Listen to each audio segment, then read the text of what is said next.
बीएमसीकडून महापौरांच्या प्रसिद्धीसाठी 25 लाखांचा खर्च, स्थायी समिती प्रस्ताव तर संपूर्ण खर्च बीएमसीच्या सोशल मीडियासाठी महापालिकेचं स्पष्टीकरण। कागदपत्रात मात्र रितू तावडेंचाच उल्लेख, तर बालहट्टक कधीपर्यंत पुरवणार, किशोरी पेडणेकरांचं टीकास्त्र।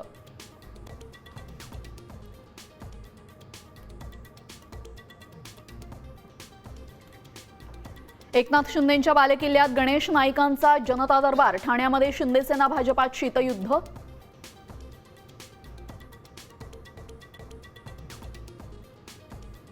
आमदार अपात्रतेच्या निकालात विधानसभा अध्यक्षांनी अधिकारांचं उल्लंघन केलं, निर्णय काय घ्यायचा हे आधीपासून माहिती होतं, ठाकरे सेनेचे वकील सिब्बल यांचा दावा।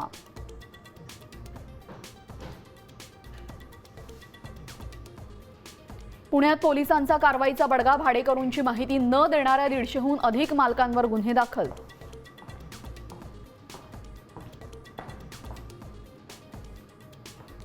नाशिक भूकंपाच्या धक्क्यानं पुन्हा आदरलं, पेठ तालुक्यात भूकंपाचे सौम्य धक्के, नागरिकांमध्ये भीतीचं वातावरण।